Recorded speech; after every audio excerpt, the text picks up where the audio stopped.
Nah Baraya, ini yang di depan, yang di bawah situ, ini adalah kampung Cibarengkok. Kalau desanya masih desa, masuk desa Bencoy ya Baraya ya, kecamatan Cirenghas, kabupatennya Kabupaten Sukabumi Baraya.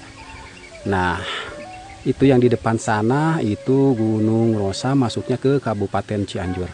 Karena kita mau melalui jalan setapak ini kalau terus kita terus menelusuri jalan ini Kang Jaduk, ini nanti tembusnya di Kabupaten Cianjur,